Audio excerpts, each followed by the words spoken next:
পয়গম্বর ঈসা আলাইহিস সালামের জামানায় সেই সময় শয়তানকে প্রকাশ্যে দেখা যেত।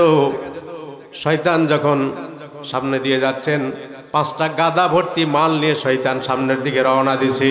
পয়গম্বর ঈসা আলাইহিস সালাম শয়তানকে ডাক দিয়ে বলে, শয়তান, তোমার গাধার পিঠের উপরে কি আছে? তুমি মালগুলি নিয়ে যাচ্ছ, কোথায় যাচ্ছ? আমি একটু জানতে চাই। শয়তান ডাক দিয়ে বলে, পয়গম্বর, আমার গাধার পিঠের উপরে আমার ব্যবসার মালগুলি আছে। বলে, তোমার কি আবার ব্যবসা আছে নাকি? বলে, আমার ব্যবসাই তো বড় ব্যবসা। বর্তমানে এক শ্রেণীর মুসলমান আছে, তারা কিন্তু শয়তানি ব্যবসা নিয়ে জড়িত আছে, ঠিক কিনা বলেন? শয়তানি ব্যবসা। 5টা শত্রু মনে রাখবেন। এই 5টা শত্রু যদি, 5টা চরিত্র যদি আপনার ভিতরে থাকে, তাহলে মনে করবেন আপনি ইমানদার নয়, আপনি হলো শয়তানের দোস্ত বা শয়তানের বন্ধু বা শয়তানের গুপ্তচর বা শয়তানের সহচর, যেটাই বলতে পারেন।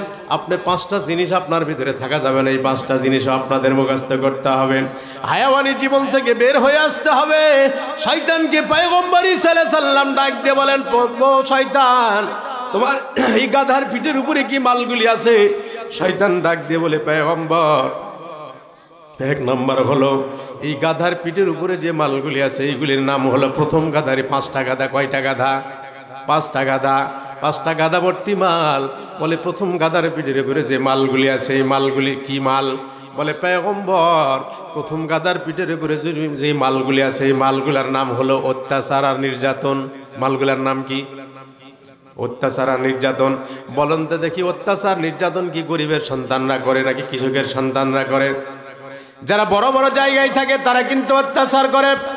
এই জন্য রে মুসলমান, কোন মানুষ যদি হাতে ক্ষমতা পায়, ক্ষমতা পাওয়ার যদি পরে সাধারণ মানুষদেরকে যদি ক্ষমতার দাপট দেখায়, অত্যাচার নির্যাতন করে, তাহলে বুঝবেন এই মানুষটা হলো শয়তানের বন্ধু, এই মানুষটা হলো শয়তানের পার্টনার।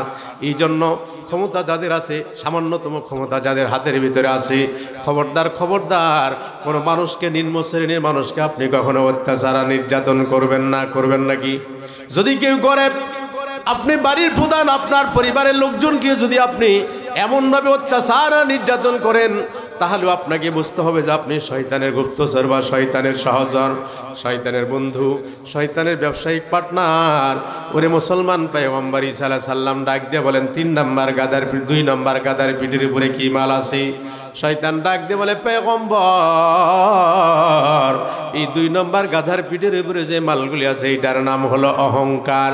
বলে, এইটা তুমি কার কাছে বিক্রয় করবা? এই মালের শ্রোতাগুলি কি হবে?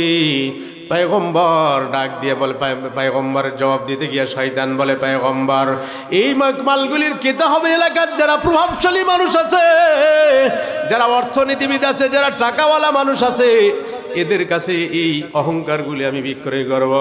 বলেন তো দেখি, টাকা থাকলে মানুষের অহংকার বাড়ে না কমে? কথা বলেন না কেন? মানুষকে মানুষ মনে করে না, গরিব মানুষকে গরিব মানুষ মনে করে না। আমার বন্ধুরে, রানীনগর থানার একজন মানুষ, আপনাদের কাছে নামটা বলতে চায় না, কারো কাছে আমার শোনা কথা নয়, আমি নিজে চোখে দেখেছি। ছোটবেলায় যখন মাদ্রাসায় পড়তাম, বড় একজন ভালো ব্যবসায়ী ছিলেন। এই মানুষটিকে আমি দেখেছি, এত বড় মাপের অহংকারী ছিল। যদি কোনো মানুষের গায়ের সাথে গাটা একবার লেগে যেত, ওই গায়ে যে পোশাকটা ছিল পোশাকটা খুলে ফেলে দিত, দ্বিতীয়বার কখনো পরে নাই। তার মানে অহংকার কিনা বলেন? কথা বলেন না কেন? অহংকার কিনা? এই জন্য শয়তান ডাকতে বলে, পয়গম্বর, দ্বিতীয় গাদার পিঠের উপরে যে মালগুলি আছে এইটার নাম হলো অহংকার। এইটা আমি ধনীদের কাছে বিক্রয় করব। ধনী ভাইরা থাকলে মন খারাপ করবেন না, কারণ টাকাওয়ালা মানুষ হলেই যে অহংকারী হয় তা কিন্তু না। হাদিসে কুচ্চির ভিতরে আসছে, যাকে টাকা দিলে আল্লাহ পাক রব্বুল আলামিন ওই মানুষকেই টাকা দেয় যে সেটাকে রক্ষা করতে পারে, আবার পরীক্ষা করার জন্য দিতে পারে। যাই হোক, ওই আলোচনায় আমি যাব না, যেই কথাটা আমি বলতেছিলাম।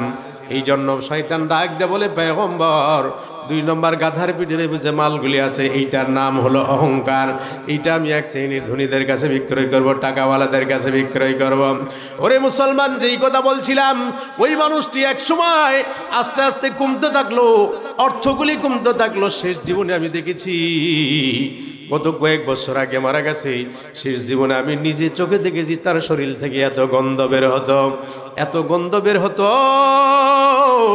যদি কোনো গাড়িওয়ালার সামনে হাত জাগাইতো, ওই গাড়িওয়ালা তাকে নিবে না জন্য অন্যদিকে তাকায়া সামনের দিকে চলে যেত। আল্লাহর বিচার আছে না নাই? আল্লাহর বিচার আছে, আল্লাহর বিচার অবশ্যই আছে। এই জন্য বলতেছিলাম রে মুমিন,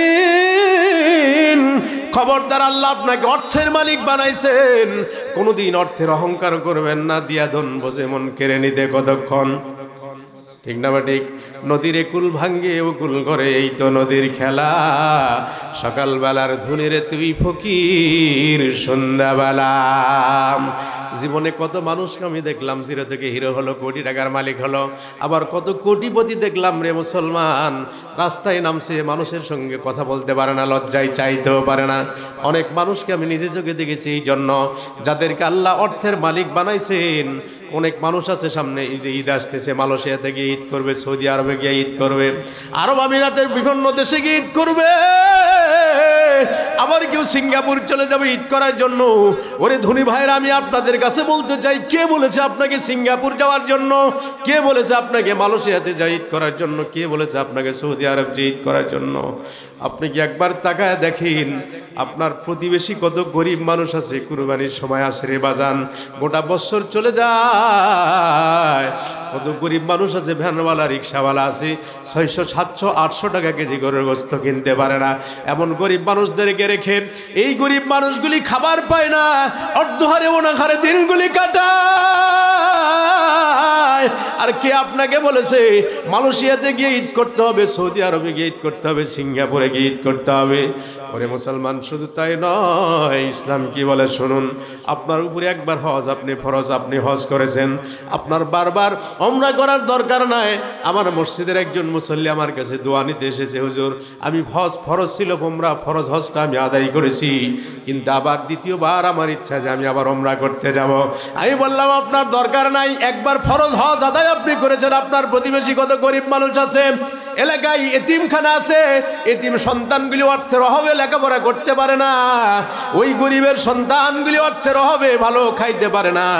প্রতিবেশী গরিব আছে, সারা বছর চলে যায়, 1 কেজি গরুর গোস্ত কিনতে পারে না, আছে না এরকম মানুষ? শুধু তাই নয়, ঈদের দিন আপনারা প্রমাণ করে দেখবেন, আগামী কুরবানির সময় এটা প্রমাণ করবেন যে আমি শহীদুল ইসলাম আপনাদের কাছে মিথ্যা কথা বলে গেলাম না, সঠিক কথা বলে গেলাম, একটা প্রমাণ করে আপনারা দেখবেন। অনেক এলাকার ভিতরে সামাজিকতা আছে, সামাজিকতা। কুরবানির গোস্তগুলি সরকারি ভাগগুলি এক জায়গায় করে ভাগ করে দেয়, দেখি দেয় না? কিন্তু কোন সমাজ আছে বাড়ি বাড়ি যদি কেউ যায় তাহলে ভাগ দেয়, না হলে পায় না, আছে এরকম মানুষ আছে না নাই?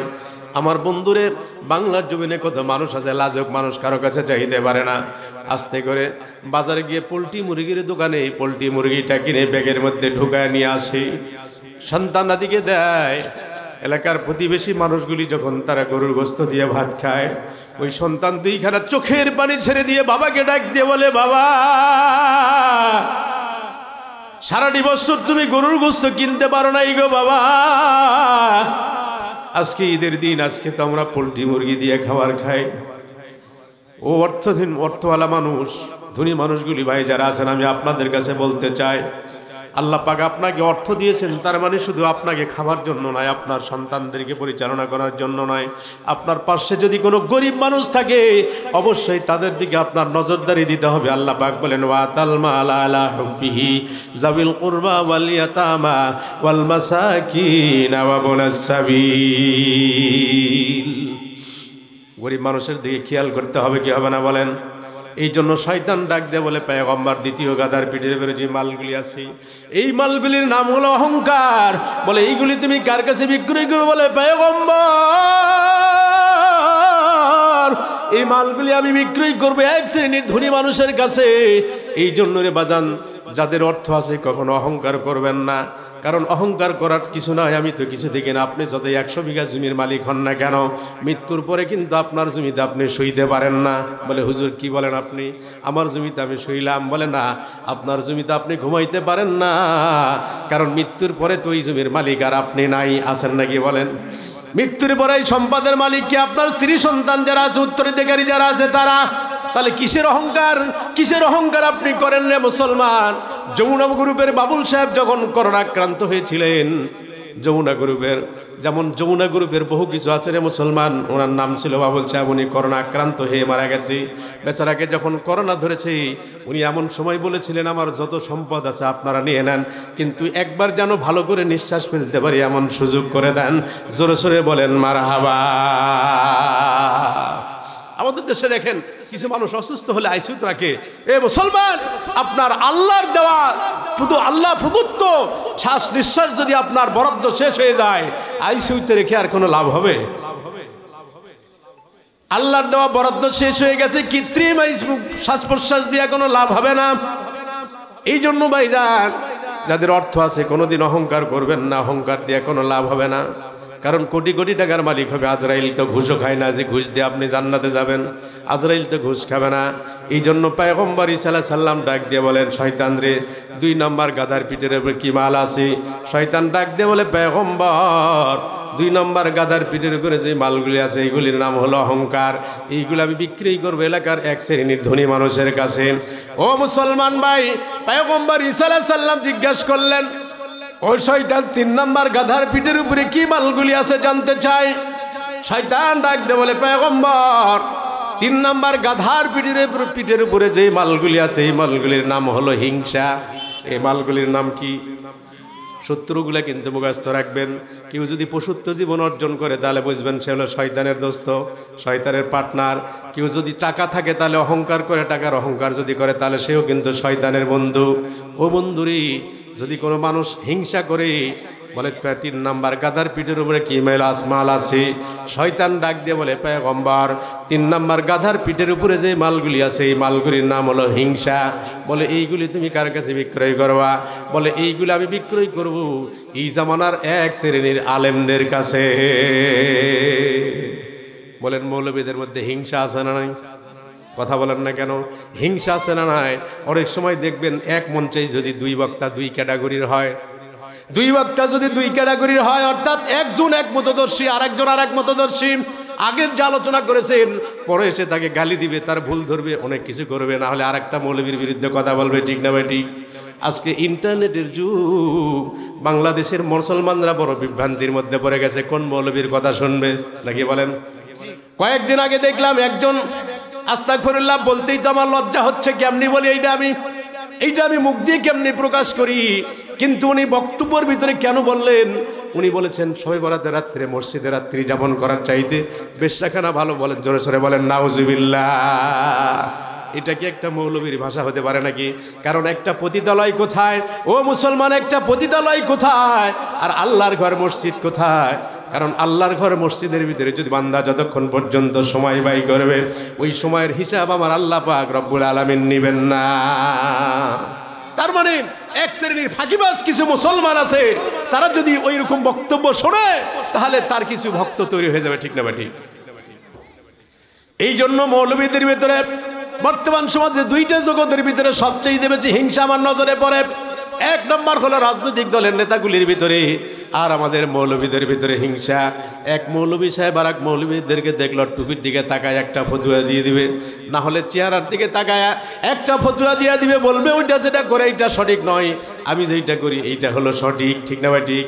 কারণ নেট খুললে, ইন্টারনেট খুললেই দেখা যাবে একজন আরেকজনকে গালি দিচ্ছে, আরেকজন আরেকজনকে গুঁতা দিচ্ছে।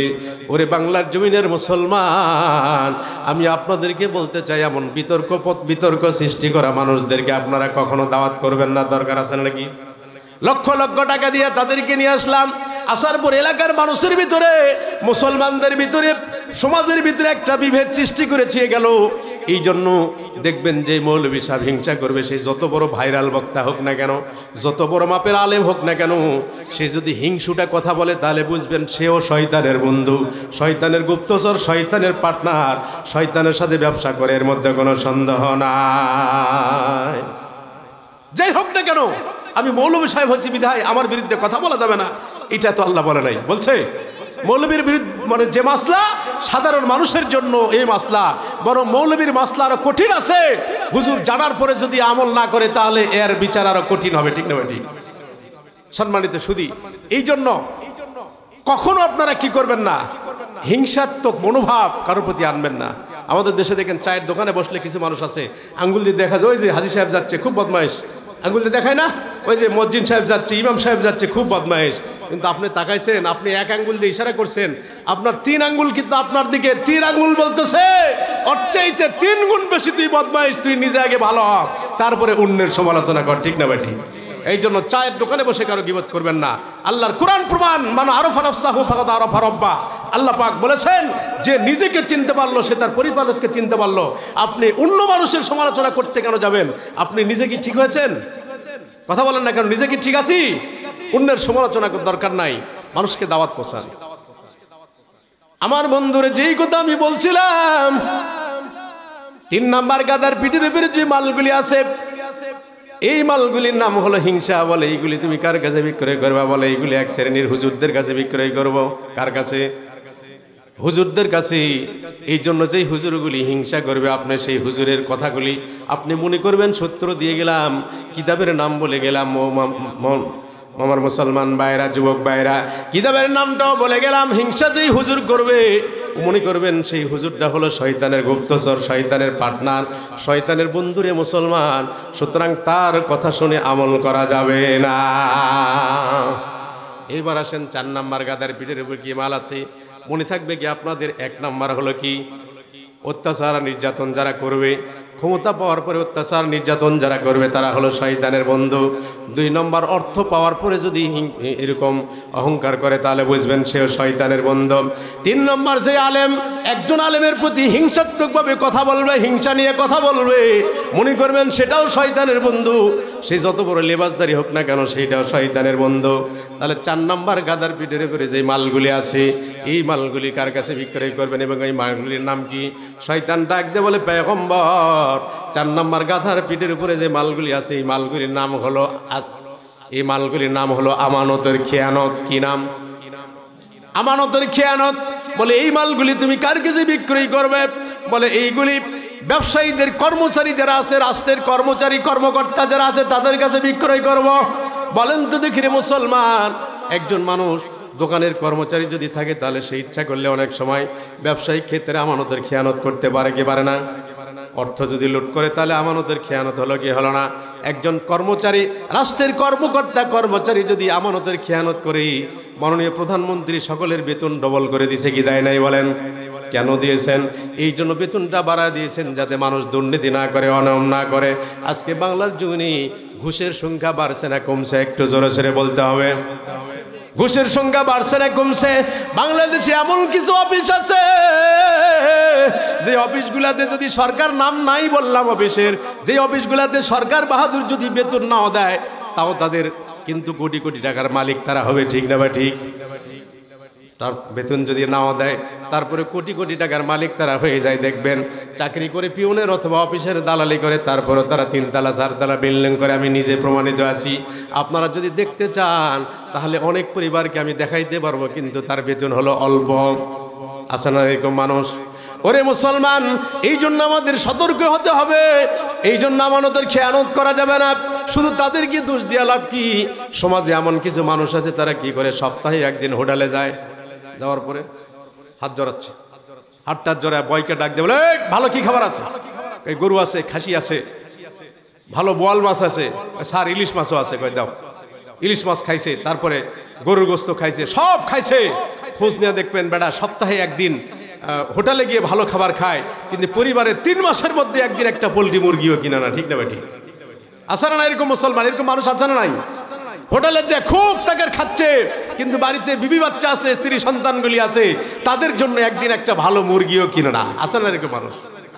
আমি নিজে দেখছি, অনেকদিন চেহারার দিকে তাকায় থাকি, বেটা তুই এরকম খাবার খাস, হোটেলে আসলে ভালো ভালো খাবার, সার সার বলে আর ফুলে উঠতেছে, আর খাবার খাচ্ছে, আর বাড়িতে বউ বাচ্চা আছে, যা দেখেন 6 মাসেও 1 দিন ভালো বাজার নাই। আমি মাহফিলে যাই, মাঝে মধ্যে নিজের বিবেকে বাধা দেয়। মাহফিল কর্তৃপক্ষ তো আলেমদেরকে হালকা খাবার দেয় না, নাকি বলেন? 1 দিনের জন্য আসবে, ভালো খায়। আমি চিন্তা করি যেটা যদি আমার পরিবারদেরকে যদিও একটা দিনের দাওয়াত দিতে গিয়ে আল্লাহ তাআলা রিজিকের ফায়সালা করে দিছে, তারপর পরিবারের একটা হক আছে না নাই? বলেন পরিবারের হক আছে না নাই? এই জন্য আমরা শুধু রাজনৈতিক নেতাদেরকে দোষ দেই, মেম্বার চেয়ারম্যানদেরকে দোষ দেই। আপনি ছোট্ট একটা পরিবারের প্রধান, আপনি আপনার পরিবার থেকেই আপনি কি করলেন? আমানতের খেয়ানত করলেন, অর্থ আত্মসাৎ করলেন। ওরে মুসলমান, মনে রাখবেন, আর যারা রাষ্ট্রের কোনো অর্থ একটি টাকাও যদি হয়, কোনো মানুষ যদি রাষ্ট্রের একটি টাকাও লুটপাট করে খায়, তাহলে বাংলাদেশে 18 কোটি মানুষ, হিন্দু, বৌদ্ধ, খ্রিস্টান, মেতর, মুসি, কামার, কুমার, যত মানুষ আছে সমস্ত মানুষের কাছে মাপ চেয়ে যদি না মৃত্যুবরণ করে, তাহলে তার কপালে জান্নার জান্নাত জুটবে। আমানতের খেয়ানত করবেন, আমানতের খেয়ানত করবেন। ওরে মুসলমান, হক্কুল্লাহ হক্কুল ইবাদ। আমি শহীদুল ইসলাম আপনাদের মাঝে এসেছি, আমাকে আপনারা কি করেছেন? একটা বক্সিম দিয়ে দিয়েছেন, পাইছি একা একটা বক্সিম দিয়ে দিয়েছেন। দেওয়ার পরে মসজিদের কোনায় যা তসবিহ নিয়ে বসছেন, আল্লাহ হুজুর আসছিল, একা পাইছিলাম, একটা বক্সিম দিয়ে দিছি, তুমি আমাকে মাফ করে দাও। এমনি কিয়ামত পর্যন্ত যদি আল্লাহ আপনাকে হায়াত দেয়, আর যদি কিয়ামত পর্যন্ত আপনি এভাবে বসে বসে তাসবিহ তেলাওয়াত করতে থাকেন, যতক্ষণ পর্যন্ত আমার কাছ থেকে মাপ চেয়ে না নেবেন, ততক্ষণ পর্যন্ত কিন্তু আল্লাহ আপনাকে মাপ দিবে না। কারণ হক্কুল্লাহ হক্কুল ইবাদ, আল্লাহর হক আল্লাহ যখন ইচ্ছা মাফ করে দিতে পারেন, কিন্তু বান্দার হক যতক্ষণ পর্যন্ত বান্দার কাছ থেকে ক্ষমা চেয়ে না নেবেন, ততক্ষণ পর্যন্ত আল্লাহ আপনাকে মাফ দিবে না। তার মানে সরকারি যদি 1টি টাকা হয়, মালিক কয়জন? কথা বলেন না কে? ভয় পাচ্ছেন যে কালকে চেয়ারম্যান সাহেব ধরবে, তাই এমপি সাহেব ধরবে, সেই জন্য? তারাও তো মানুষ, তারা কি বোঝে না? এটা ইসলাম যেটা বলে সেইটা। সরকারি 1টা টাকা যদি হয় মালিককে, 18 কোটি মানুষ, হতে পারে মেতর, হতে পারে মুসি, হতে পারে চামার, হতে পারে কামার, হতে পারে কুমার, যে কোনো ধর্মের হোক না কেন রে মুসলমান, আপনি যদি সরকারের 1টা টাকা যদি আপনি লুটপাট করে খান, খোদার কসম করে বলে গেলাম, কোরআন প্রমাণ, মৃত্যুর পরে যতক্ষণ 18 কোটি মানুষের কাছ থেকে আপনি ক্ষমা চেয়ে না নেবেন, ততক্ষণ পর্যন্ত আল্লাহর জান্নাত আপনার কপালে জুটবে না। আপনি যতই হজ করেন না কেন, যত হাজি সাহেব লেখেন, আর যতই কিছু করেন না কেন, ওরে মুসলমান, বর্তমান সমাজটা এমন হয়ে গেল, বর্তমান রাষ্ট্রগুলি এমন হয়ে গেল যে মানুষ 1 বছর 2 বছর লাগে না, অল্প কিছু সময়ের মধ্যে দেখা যায় কোটি কোটি টাকার মালিক বনে যায়, ঠিক কিনা? জান্নাত অত সহজ, অত সহজ নয় রে। ও মসজিদে নববীর মুসল্লিরা, আমার বাবাকে নিয়ে তোমরা সমালোচনা করো না। আমার বাবা হলো এমন একটা মানুষ, সকল নাগরিককে একটা করে কম্বল দিয়েছে, আমার বাবা একটাও কম্বল দিয়েছে। আমার বাবাও 2টা কম্বল নেন নাই, কিন্তু রে মুসলমান, আমার বাবার শরীরের মধ্যে 2টা কম্বল দেখতেছেন। আমার বাবা যখন মসজিদে ইমামতি করার জন্য আসবে, আমার বাবার আর কোনো পোশাক নাই। যিনি ছিলেন অর্ধ পৃথিবীর খলিফা, যিনি ছিলেন অর্ধ পৃথিবীর খলিফা, নামাজ পড়তে যাবে 2টা কাপড় নাই, একটা কম্বল দিয়া পুরা শরীর ঢাকা সম্ভব নয়। এই জন্য আমার বাবা হযরত ওমর আমার ভাগের কম্বলটা শরীরে জড়াইয়া মসজিদের মধ্যে আসছে। জোরে সোরে বলা যাবে কি মারহাবা? আমাদের দেশে এরকম নেতা অহরহ নাকি? খুব বেশি, তাই না? খবরদার, খবরদার, যেখানে আসেন না কেন, আল্লাহকে যদি ভয় করেন, তাহলে বান্দার হক নষ্ট করে থেকে বিরত থাকবেন। রাজি আছেন তো ইনশাআল্লাহ? কথা বলেন না কেন? না মারবেন? হুজুর এবার যদি খালি হই, তাহলে যা আছে সব চুষে খাই ফেলে দেবো নাকি? ওরে মুসলমান, আল্লাহর জান্নাত নসিব হবে না, আল্লাহর জান্নাত নসিব হবে না, আল্লাহর জান্নাত আপনার জন্য নসিব হবে না। মান আমিলা সলিহাম মিন যাকারিন আও উনসা। আর রব্বে কারীম বলেন, যে কেউ নেক আমল করতে চায়, আমলে সালেহ করতে চায়, নারী অথবা পুরুষ, ওয়াহুয়া মুমিন, অবশ্যই তাকে মুমিন অবস্থায় আমল করতে হবে। মুমিন অবস্থায় যদি আমল না করে, তাহলে তার আমল কিন্তু আমার আল্লাহর দরবারে উঠবে। কথা বলেন না কেন? আল্লাহর দরবারে আমল উঠবে না। ওয়াহুয়া মুমিন ফালানুহইয়ান্নাহু হায়াতান তাইয়্যিবা। আর এমন মানুষগুলোকেই আল্লাহ পাক রব্বুল আলামিন, যেই বান্দা আল্লাহ পাকের বা যেই বান্দাগুলি মুমিন অবস্থায় আমল করবে, এই বান্দাগুলিকে আল্লাহ পাক রব্বুল আলামিন দুনিয়ার জিন্দেগি নেক হায়াতে দান, দুনিয়ার জীবনে নেক হায়াতে জিন্দেগি দান করবেন। আর মৃত্যুর পরে ইন্নাল্লাযীনা আমানু ওয়া আমিলুস সালিহাতি কানাত লাহুম জান্নাতুল ফিরদাউসি নুজুলা। মৃত্যুর পরে আল্লাহ পাক রব্বুল আলামিন ওই বান্দাকে জান্নাত নসিব করে দিবেন। জোরে জোরে বলেন সুবহানাল্লাহ। আজ না হয় কাল তুমি, আজ না হয় কাল তুমি যাইবা কবরে, যাওয়ার সময় দেখবেছে গো তোমার সবই রইল পরি, যাওয়ার সময় দেখবেছে গো। বাবা গেল দাদা গেল, বাবা গেল দাদা গেল, কেউ এলো না ফিরি, সবাইকে যাইতে হবে গো ভাইজান অন্ধকার কবরে, সবাইকে যাইতে হবে গো। আজরাইল বলবে আর দেরি নয় চলো তারা করে, কোনো কথা শুনিবে না গো নিবে কলিজাটা ছিঁড়ি, কোনো কথা শুনিবে না গো। ঠিক কিনা বলেন ভাইজান? এই জন্য কোটি কোটি টাকা আপনার দরকার নাই, অন্যের অর্থ লুটপাট করে আপনার কোটি কোটি টাকার মালিক হওয়ার দরকার নাই। ওরে মুসলমান, কি হবে আপনার কোটি টাকা? আজরাইল তো ঘুষ খায় না? ঘুষ খায়? ঘুষ খায়? যদি আজরাইল ঘুষ খেত, আমাদের বাংলাদেশের কিছু মানুষ আছে, একটা গোত্র আছে, তাদের টাকার কোনো অভাব নাই, খালি 1 বছর থাকতে পারলেই কানাডার বাড়ি। ঠিক না বেটি? 1 বছর যদি কৌশলে থাকতে পারে তাহলে কানাডায় বাড়ি হয়ে যাবে ইনশাআল্লাহ, নাকি? আমার বন্ধুর এই জন্য পয়গম্বর ঈসা আলাইহিস সালাম ডাক দিয়ে বলে, শয়তান 4 নম্বর গাদার ভিতরে কি মালগুলি আছে, বলে এই মালগুলির নাম হলো কি মনে আছে আপনাদের? আমানতের খেয়ানত। মালগুলির নাম কি? আমানতের খেয়ানত। বলে এই মালগুলি তুমি কার কাছে বিক্রয় করবা? বলে পয়গম্বর এই মালগুলি বিক্রয় করবো আমি বণিকদের কর্মচারীর কাছে, এরপরে রাষ্ট্রীয় কর্মচারী কর্মকর্তা যারা আছে তাদের কাছে আমি বিক্রয় করব। এই জন্য বুঝবেন যে মানুষগুলি আমানতের খেয়ানত করবে, সে যেই হোক না কেন, রাস্তার থেকে শুরু করে দেশের প্রথম সারির মানুষ হোক না কেন, সেই মানুষটা যদি আমানতের খেয়ানত করে, জনগণের আমানতের খেয়ানত করে, তাহলে বুঝবেন সে হলো শয়তানের বন্ধু, এর মধ্যে কোনো সন্দেহ নাই।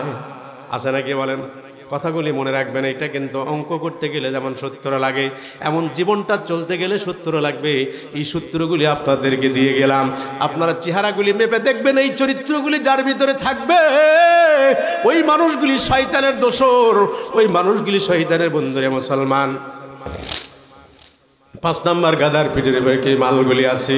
পয়গম্বর ঈসা আলাইহিস সালাতু ওয়াস সালাম জিজ্ঞাসা করলেন, শয়তান 5 নম্বর গাদার পিঠের উপরে কি মালগুলি আছে?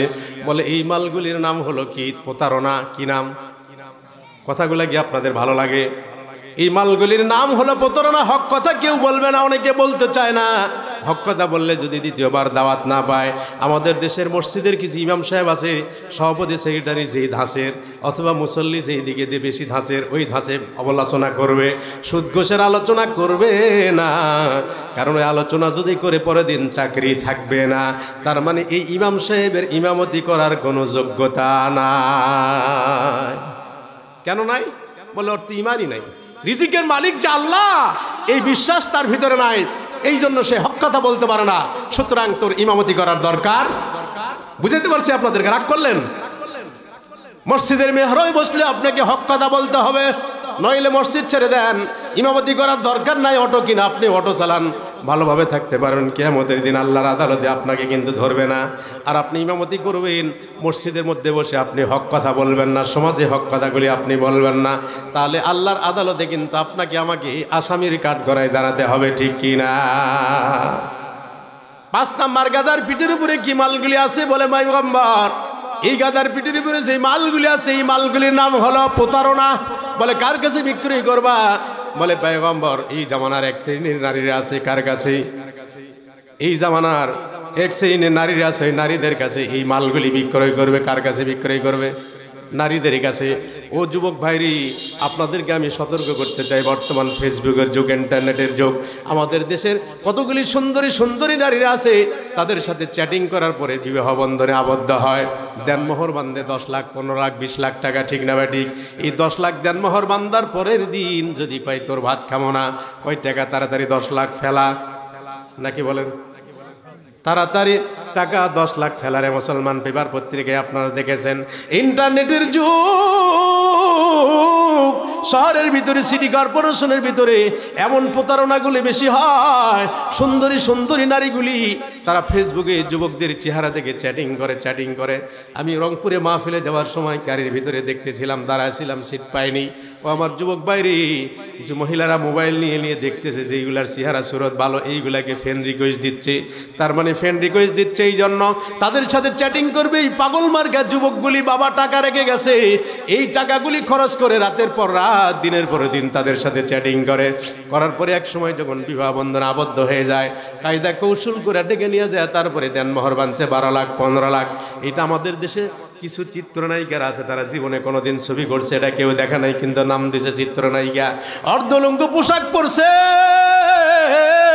5 জায়গায় 10 জায়গায় 20 জায়গায় বিবাহ হয়েছে, দেন মোহরের টাকাগুলো নিয়ে তারা কোটি কোটি টাকার মালিক বনে গেছে। ঠিক না ভাই? ঠিক কথা বলেন না কেন? ভয় হয় নাকি?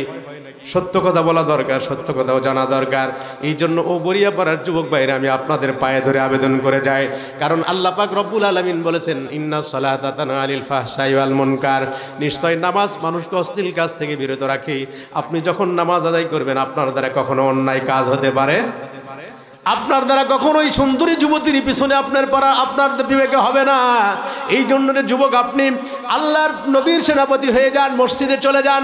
যৌবনের ইবাদত আমার আল্লাহর কাছে সবচেয়ে বেশি প্রিয়। ওরে মুসলমান, এই জন্য যুবক ভাই যারা আছেন আমি আপনাদের পায়ে হাত দিয়ে বলে যাই, যৌবনের ইবাদত আমার আল্লাহর কাছে সব থেকে বেশি প্রিয়। জোরে সরে বলেন মারহাবা। কারণ কোন যুবক যদি আল্লাহকে একবার ডাক দেয়, আল্লাহ পাক রব্বুল আলামিন ওই যুবকের একবার ডাক দেওয়ার কারণে 70 বার সাড়া দেয়। আর যদি কোনো বৃদ্ধ 70 বার আল্লাহকে ডাক দেয়, আল্লাহ পাক একবার সাড়া দেয়। বৃদ্ধ বাবাজি যারা আছেন তারা মন খারাপ করবেন না, কারণ আপনার প্রতি যৌবনটাও ছিল কিন্তু আপনারা কাজে লাগাইতে পারেন নাই। ঠিক কিনা বলেন? এই জন্য মুসলমান, এই ও যুবক ভাইরা আপনারা কখনো প্রতারিত হবেন না। তাহলে কয়টা সূত্র দিলাম? 1 নম্বর হলো কি বলেন? অত্যাচার নির্যাতন যারা করবে, ক্ষমতা পাওয়ার পরে যারা অত্যাচার নির্যাতন করবে, মনে করবেন তারা শয়তানের বন্ধু। 2 নম্বর হলো টাকা বেশি হলে যারা অহংকার করবে, মনে করবেন তারা হলো শয়তানের বন্ধু। 3 নম্বর হলো যে মৌলবী সাহেব যত বড় ভাইরাল মৌলবী হোক না কেন, সেই যদি মঞ্চে যাওয়ার পরে আর এক মৌলবী গুতা দিয়া কথা কয়, হক কথা বললে কোনো সমস্যা নাই, হক কথা বলেন। কিন্তু মৌলবীদের বিরুদ্ধে কথা বলার দরকার আছে নাকি? দরকার নাই। তাহলে সেই মৌলবী এক মৌলবী আর এক মৌলবীর বিরুদ্ধে মিথ্যা কথা বলবে, মিথ্যা প্রচারণা করবে, মনে করবেন সেইটাও শয়তানের দোস্ত, শয়তানের বন্ধু। 3 নম্বর হলো 4 নম্বর হলো যে মানুষটি আমানতের খেয়ানত করবে, ওই মানুষটি হলো শয়তানের বন্ধু। 5 নম্বর হলো যেই নারীরা প্রতারণা করবে, যেই নারীরা যুবকদেরকে প্রতারিত করে বিবাহ বন্ধনে আবদ্ধ হয়ে 10 লাখ 15 লাখ টাকা দেন মোহর বেঁধে ডাক দিয়ে বলতেছেন ভাত যদি না খাস তাড়াতাড়ি মর্দের মতো টাকাটা ফেলা। ঠিক না? ঠিকই কথা বলে কি বলে না? টাকাটা ফেলা। আর এক জায়গায় প্রয়োজনে সেইখানে নৌকা নিয়ে যা, নৌকা বাঁধবে নাকি বলেন? আমার বন্ধুরে এই 5টা সূত্র আপনার মনে রাখবেন। 5টা চরিত্র যার ভিতরে থাকবে সে তো মুমিন নয়, ওই মানুষটি হলো শয়তানের বন্ধু। ঠিক কিনা? আমি আপনাদের মাঝে এই কথা বলতেছিলাম যে আল্লাহ পাক রব্বুল আলামিনের আয়াতে কারিমার মধ্যে বলেছেন, মান আমিলা সালিহাম মিন যাকারিন আও উনসা ওয়া হুয়া মুমিন ফালানুহিয়ান্নাহু হায়াতান তাইয়্যিবা। আল্লাহ যে হায়াতি জিন্দেগি মানুষকে দান করেছেন, হায়াতের মধ্যে 5টা ভাগ করেছেন ওলামায়ে কেরাম। তার মধ্যে 1 নম্বর হলো হায়াওয়ানি জীবন, মানে পশুত্ব জীবন, যা পায় তাই খায়, দেখার কোনো সুযোগ নাই। ঠিক না ঠিক? এরকম মুসলমান আছে না নাই? 2 নম্বর হলো মানবিকতা। আপনি সুদ ঘুষ অন্যায় সব কিছু করেছেন, দানও করতেছেন, কিন্তু আপনি এই দান করার দ্বারা কিন্তু আপনি উপকৃত কতটুকু হবেন আপনারা ইসলাম থেকে জেনে নেবেন। উপকৃত হওয়ার সম্ভাবনা কতটুকু আছে, কতটুকু নাই। কারণ মুসলমান অনেক চরিত্র দেখবেন এক সময় সুদের ব্যবসা করত অথবা ঘুষের বড় বড় চাকরি করছে, ওই সময় টাকা দিয়ে জমি কিনে রাখছে, হজে যাবার সময় জমি বিক্রয় করে হজে যাচ্ছে, আর বুকে হাত দিয়ে বলতেছে আমি জমি বিক্রি করে হজ করে আসলাম। কিন্তু তোমার কি মনে নাই 10 বছর আগে মানুষকে রশি দিয়া গাছের সাথে বেঁধে রেখে যে টাকাটা তুমি নিয়েছিলা, ওই টাকা দিয়ে কিনা জমি বিক্রয় করে তুমি হজ করে আসছে, বুকে হাত দেওয়ার দরকার না? কষ্ট হলো আপনাদের? এরকম নাই আমাদের দেশে? এরকম মানুষ নাই? সুদ ঘুষের টাকা দিয়ে জমি কিনে রাখছে, পরে ওইটা বিক্রি করে বলতেছে আমি জমি বিক্রি করে হজ করলাম। হাজী সাহেব থাকলে মন খারাপ করে না, উদাহরণ দিলাম আর কি। আমার সমান মৌলবী তো এই কথা বলতে পারে। তার মানে এইটা হলো কি, ওই জীবন আপনি ভালো কাজ করছেন, কিন্তু এই কাজগুলো কি কাজে আসবে? 3 নম্বর হলো ঈমানি জীবন। কি জীবন? আমার কথা বোঝেন না আপনারা? একটু হানা বলেন না কেন? তিন নম্বর হলো ঈমানি জীবন। উলামা ইকরাম 5টি ভাগ করেছেন, 2টা করা যাবে না, 3 নাম্বার থেকে শুরু করা যাবে। ঈমানি জীবন, তারপরে হলো ইরফানি জীবন, তারপরে হলো ফানাফিল্লা জীবন। ওরে মুসলমান, ঈমানি জীবনটা যদি আপনি দুনিয়াতে অর্জন করতে পারেন, আপনার জীবনটা যদি ঈমানের পথে চলে যায়, তাহলে আপনি দুনিয়াতে যেটা করবেন সেটাই কিন্তু আপনার কাজে লাগবে। আর যদি ঈমানদার না হতে পারেন, তাহলে আপনার দুনিয়াতে যেই কাজই করেন না কেন, ওই কাজ আপনার ভালো কাজে আসবে না, উপকৃত আপনি হবেন না। আপনি নামাজ পড়বেন, উপকৃত হবেন না। রোজা রাখবেন, উপকৃত হবেন না। ও মুসলমান, হজ করবেন, উপকৃত হবেন না। এই জন্য আপনাকে ঈমানের হালতে আমলগুলি করতে হবে। 3 নাম্বার হলো ঈমানি জীবন। আপনাদের মনে থাকবে কি জীবন? ঈমানি জীবন। যে মানুষটার ঈমানি জিন্দেগি তৈরি হয়ে যাবে, তার জন্য দুনিয়া ভালো লাগবে না। তাকে যদি বাদশাহীও দেন, এই বাদশাহীটা তার জন্য কিন্তু ভালো লাগবে না, ঠিক কিনা বলেন? বাদশাহী ভালো লাগবে না, সব কিছু তাই ভালো লাগবে না, সে দুনিয়া ছেড়ে দেবে। আমি ছোটবেলায় আমার এলাকার ভিতরে একজন হাজী সাহেবকে দেখেছিলাম, হজ করে আসার পর থেকে কোনোদিন আর জমিতে যেত না, কোনোদিন কোনো কাজের মধ্যে যেত না, কারণ সে বলছে আমি আল্লাহর কাছে আত্মসমর্পণ করেছি। সুতরাং দুনিয়া আমার আর দরকার নাই, যতদিন আল্লাহ পাক দুনিয়াতে রাখবেন আমি আল্লাহর ইবাদতে মশগুল থাকতে চাই। জোরে সোরে বলেন মারহাবা। দরবেশ ইব্রাহিম বিন আদমের জীবনে দেখলাম, ইব্রাহিম বিন আদম মুলকি রহমতুল্লাহ আলাইহি, উনি এক সময় বাদশা ছিলেন।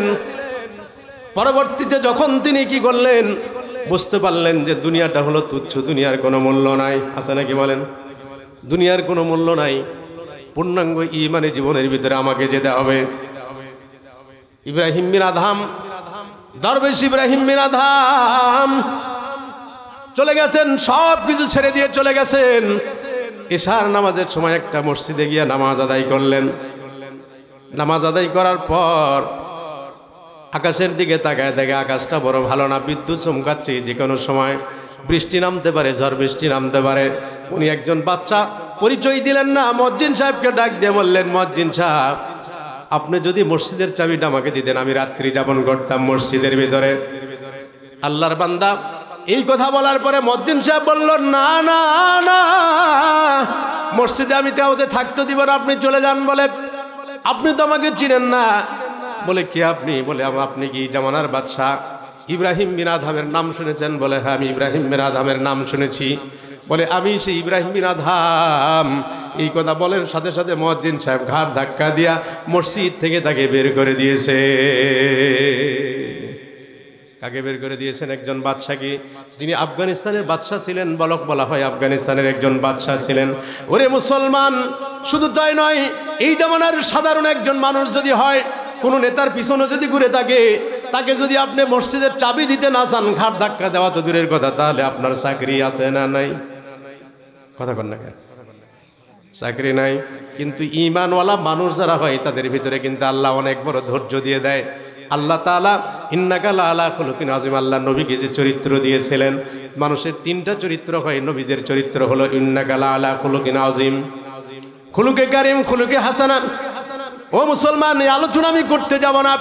এই জন্য ঈমানওয়ালা মানুষগুলি নবীর আদর্শের অনুসারী হয়, সুতরাং তারা বড় ধৈর্যশীল হয়। উনি মসজিদ থেকে বের হয়ে চলে গেলেন, কোনো প্রতিবাদ করেন নাই। সামনের দিকে চলে যাচ্ছেন, নির্দিষ্ট কোনো জায়গা নাই কোথায় যাবে। কিছু দূর যাবার পরে দেখি যে একজন যুবক কিছু কাজ করতেছে, পাতিল হাঁড়িগুলি পরিষ্কার করতেছে। এই যুবককে দেখার পরে ইব্রাহিম বিন আদম সালাম দিলেন, আসসালামু আলাইকুম ওয়া রাহমাতুল্লাহ। এই যুবক সালামের জবাব এখনো দেন নাই, কিন্তু দ্রুতগামীতে কাজ করতেছে। আর ডান দিকে একবার তাকায়, বাম দিকে একবার তাকায়, সামনের দিকে একবার তাকায়, পিছনের দিকে একবার তাকায়, আসমানের দিকে একবার তাকায়।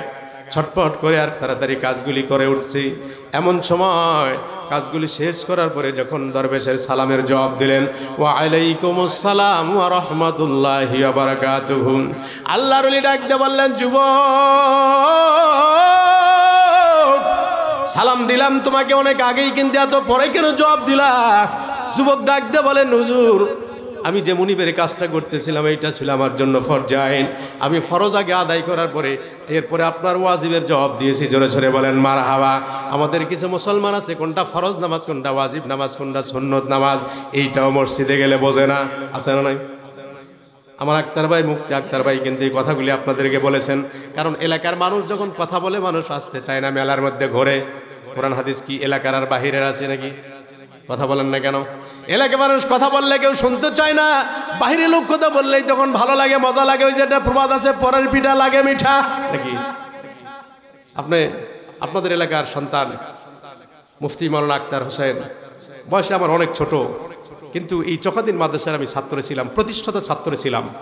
সে বয়সে আমার ছোট হলো, ওই মাদ্রাসার সে শিক্ষক, সেই হিসাবে তাকে আমি অত্যন্ত কি মর্যাদা সম্মান করি। বয়সে আমার যতই ছোট হোক না, কারণ আমি ওই মাদ্রাসার ছাত্র ছিলাম, সুতরাং সে ওই মাদ্রাসার কি এখন শিক্ষক। উনি অত্যন্ত গুরুত্বপূর্ণ কথা বলেছেন। আমি যেখানেই যাই ওয়াজ করতে, কোন বক্তা কি বলে আমি গুরুত্ব সহকারে সেই আলোচনাগুলো শোনার চেষ্টা করি। আমি ওয়াজ করতে আসছি, তার মানে এমন কিছু নয় যে আমি সব, আর কারো কথা শোনা যাবে না, ঠিক না বেটি? কারণ এমন হতে পারে মাগরিবের পর এলাকার কেউ আলোচনা করতেছে, তার কথার মধ্যে দামি কিছু থাকতে পারে। ও মুসলমান, দরবেশ সাধা যুবককে ডাক দিয়ে বলতেছেন, যুবক সালাম দিলাম তোমাকে অনেক আগেই, কিন্তু এত পরে কেন তুমি সালামের জবাব দিলা? যুবক ডাক দিয়ে বলেন, হুজুর বেয়াদবি মাফ করবেন, আমি যে মুনিবের কাজটা ছিলাম সেইটা ছিল আমার জন্য ফরজ আইন, এইটা আদায় করার পরে আপনি আপনার ওয়াজিবটার জবাবটা আমি দিয়ে দিছি। বলেন যুবক, ঠিক আছে সেইটা দিছ, কিন্তু তোমার একটা জিনিস আমি দেখলাম, তাকায় দেখলাম তুমি কাজ করতেছো বটে, কিন্তু ডান দিকে একবার তাকাও, বাম দিকে একবার তাকাও, সামনের দিকে একবার তাকাও, পিছনের দিকে একবার তাকাও, আসমানের দিকে একবার তাকাও। এইটা কেন তোমার ভিতরে ছিল? আমি একটু ছটপটি ছিল, জানতে চাই। যুবক ডাক দিয়ে বললেন, হুজুর এইটা আজ থেকে নয়, 20 বছর পূর্বে থেকে আমি এই চরিত্রটা চলে অর্জন করছি। বলে কেন তুমি এইটা করে? বলে হুজুর এই জামানার যিনি বাদশাহ দরবেশ ইব্রাহিম বিন আদমের চেহারা মুবারক এক নজর দেখার জন্য 20 বছর ধরে প্রতীক্ষায় আছি। বলে এই 20 বছর ধরে যদি প্রতীক্ষায় থাকো, তাহলে কেন এদিক ওদিক সামনে পিছনে ডানে বামে আসমানের দিকে তাকাও? বলে হুজুর এই জন্য তাকাই, না জানি কখন মালাকাল মউত এসে আমার জানটা বের করে নিয়ে যায়। জোরে সোরে বলেন মারহাবা। কয় বছর হলো আল্লাহর ওলির চেহারা দেখার জন্য অপেক্ষায় আছে? 20 বছর। আর আমরা ওলামা একরামদেরকে পাই, কিন্তু তাদেরকে আমরা সম্মান করি না, ঠিক না বাটি? ওলামা একরামদেরকে পাই, সম্মান করি না। ও মুসলমান, ইমাম সাহেবদেরকে সম্মান করি না। অনেক জায়গায় দেখি মসজিদের ইমাম সাহেবদের সাথে কিছু মুসল্লি আছে এমন ব্যবহার করে, মনে হয় যে মানুষ না জানোয়ার, বোঝাই যায় না। কারণ চরিত্রটা এমন, একজন দাওরা হাদিস পাশের আলেম অথবা হোক না কেন একজন কামেল পাশের আলেম, আপনার মসজিদের ইমাম সাহেব মসজিদে ময়লা পড়ে আছে, সাধারণ একজন মানুষ গেছে, এই ইমাম সাহেব দেখো না মসজিদে ময়লা পড়ে আছে, তাড়াতাড়ি পরিষ্কার করো। এটা যদি মুসলমানদের চরিত্র, এটা মুসলমানদের চরিত্র এটা নাকি বলেন? আফসোস হয়, আমি মাঝে মধ্যে ওয়াজেদ বলে থাকি, মানুষ বিরক্ত হোক আর যাই হোক, আমাদের দেশে সব জায়গায় অলি গলিতে এখন ডিশ লাইন আছে না নাই? কথা বলেন, আছে। আচ্ছা, কারো ডিশের বিল বাকি থাকে? কিন্তু মসজিদে 100 টাকা চাঁদা ধরছে ইমাম সাহেবের বেতন 6 মাসের বাকি। মসজিদে ইমাম সাহেবের বেতন দেওয়ার জন্য 100 টাকা চাঁদা ধরছে, 6 মাস বাকি আছে, এই টাকা কেউ পরিশোধ করে না। যদি টাকা চাই কেউ, হুজুরে খালি টাকাই লাগে। আমার মসজিদে জুমার বয়ানের সময় কোনো একটা আলোচনা সাপেক্ষে মসজিদে অনেক শিক্ষিত লোকজন ছিল, আমি বললাম, ভাইজান যারা এখানে আছেন, আপনারা কারা আছেন, আমি 10,000 টাকা দিব, আপনারা মসজিদের মুয়াজ্জিন সাহেবকে 5,000 টাকা দেন, আমি মাসে 10,000 টাকা বেতন দিব, আপনারা কারা আছেন মসজিদের মুয়াজ্জিনি করবেন? বলে হুজুর সম্ভবই নয়। কি বলছে? সম্ভব নয়, কারণ মসজিদের মুয়াজ্জিনি করলে আর অন্য কিছু কাজ করা সম্ভব হয় না। এক ওয়াক্ত যদি না আসে, তাহলে তার কত জ্বালা শুনতে হয়, কত কথা শুনতে হয় রে মুসলমান। এই জন্য দেখা যায় একজন ইমাম সাহেবকে আপনি 5,000 6,000 টাকা ভাতা দিয়েছেন, সেটাও সম্মানে দেন, তারপরে 2 মাস নাই, 3 মাস নাই, 4 মাস নাই। এরপরে মাহফিলের সময় যখন আসে, ওই কমিটির লোকজন আবার ডাক দিয়ে বলতেছেন অমুক বক্তা আনতে হবে 1 লাখ টাকা। ইমাম সাহেবকে দিয়া, এলাকার যুব সমাজদেরকে দিয়া রাস্তায় দাঁড়ায় চাঁদা আদায় করে নিছে। দেওয়ার পরে বক্তা সাহেবকে 1.5 লক্ষ টাকা দিয়া পরের দিন হুজুরের বাড়িতে বউ বাচ্চা আছে না নাই? বলেন, বউ বাচ্চা আছে। বলে সভাপতি সাহেব, আমাকে মসজিদের যে হাদিয়াটা বাবা 6 মাস হলো বাকি আছে দেন। ওই এবারের মতো ঘুরে আসেন, পরে মাসে চেষ্টা করবো, দেখি দেওয়া যায় কি না। এই কথা বলেন না কেন আপনারা? আমি কি বেহক কথা বলতেছি? কথাগুলো কি মিথ্যা? আমার মুসলমান ভাইরা, এই জন্য বলতেছিলাম, একজন হক্কানি আলেমের সভাপতি যাবেন আপনি, হক্কানি আলেমের সভাপতি যাবেন, কই বলেছেন কোন মানুষ যদি একজন হক্কানি ওলামার সাথে কিছু সময় কাটায়, আল্লাহ পাক রব্বুল আলামিন ওই বান্দার 1000 বছর বেরিয়ে নফল ইবাদত করলে যে পরিমাণ সওয়াব হয়, এই পরিমাণ সওয়াব আল্লাহ পাক রব্বুল আলামিন বান্দার আমলনামায় লিখে দিবেন। জোরে সোরে বলেন সুবহানাল্লাহ। তাহলে কি আলেমদের সাথে খারাপ ব্যবহার করবেন না ভালো ব্যবহার করবেন? ইন্নামা ওয়ালিকুমুল্লাহ। আল্লাহ পাক কোরআনের মধ্যে এমন কোনো কথা নাই যেটা বলেন নাই রে মুসলমান। কথা বলতে গেলে কথা আছে। বর্তমান সমাজে সব মানুষের দাম আছে, কিন্তু ওলামায়ে কেরামদের দাম নাই। ঠিক না ঠিক? বাংলার জমিনে কত বড় বড় অপরাধী মানুষগুলি ঘুরে বেড়ায়, কিন্তু আলেমদের হাতে পায়ের মধ্যে ডান্ডা বেরিয়ে লাগানো আছে না নাই বলেন? এরা কি এত খারাপ মানুষ? কি কথাগুলি তারা বলেছে, সমাজকে সংস্কার কথা বলেছে, অন্যায়কে প্রতিরোধ করার কথা বলেছে। এই কথাগুলি বলার কারণে যদি তাদেরকে এত শাস্তি দেওয়া হয়, তাহলে সমাজের মধ্যে কত লম্পটগুলি ঘুরে বেড়ায়। আপনারা যদি চিনতে না পারেন আমাদেরকে বললে আমরা শনাক্ত করে দিব। কত লম্পটগুলি ঘুরে বেড়ায়, তাদের হাতে হ্যান্ডকাপ পরে না, কিন্তু একজন হক্কানি আলেমের পায়ের মধ্যে রান্না বেরিয়ে পড়ে। ঠিক কি না আমার ভাইজানেরা? এই জন্য যেই কথা বলছিলাম, এই যুবক ডাক দিয়ে বলতেছেন, হুজুর আমি 20 বছর হলে প্রতীক্ষায় আছি, যেই জামানার বাদশা দরবেশ ইব্রাহিম বিন আদমের চেহারা মোবারকটা আমি একবার দেখতে চাই। আমার আপনার নবী রহমতে আলম নবী বলেছেন, যে মানুষটি একবার একজন আলেমের হক্কানি আলেমের সাথে মুসাফা করবে, সালাম দিয়ে মুসাফা করে মত বিনিময় করবে, আল্লাহ পাক রব্বুল আলামিন তার এক হক্কানি আলেমের হাতের সাথে হাত মেলানোর কারণে তার ছোট ছোট গুনাহগুলি আল্লাহ পাক ঝরাই দিবেন। জোরে জোরে বলেন সুবহানাল্লাহ। তাহলে আপনাদেরকে আলেমদের সাথে মহব্বত রাখবেন, ইনশাআল্লাহ। রাজি আছেন? ইন্নামা ওয়ালিকুমুল্লাহ সূরা মাইদার 55 নম্বর আয়াতের মধ্যে আল্লাহ তাআলা বলেছেন, বান্দা পৃথিবীতে কার সাথে আপনি করবেন, কে আপনার বন্ধু হবে, আল্লাহ তাআলা এটাই বলে দিয়েছেন। ইমানদারের বন্ধু হবে ইমানদাররা। ঠিক না বা ঠিক? ইন্নামা ওয়ালিকুমুল্লাহ, নিশ্চয় তোমাদের বন্ধু হবে আল্লাহ। ইন্নামা ওয়ালিকুমুল্লাহ ওয়া রাসূলুহু, আল্লাহ এবং তার রাসূল। আল্লাযীনা আমানুল্লাযীনা ইউকিমুনাস সালাতা ওয়া ইয়াতুনাস যাকাতা ওয়া হুম রাকিউন। এরপরে মানুষের মধ্যে বন্ধু হবে যারা নামাজ আদায় করে, যারা যাকাত দান করে, আর যারা সমাজের মধ্যে সভ্য মানুষগুলি আছে তারাই হবে ইমানদারের বন্ধু। ঠিক কিনা?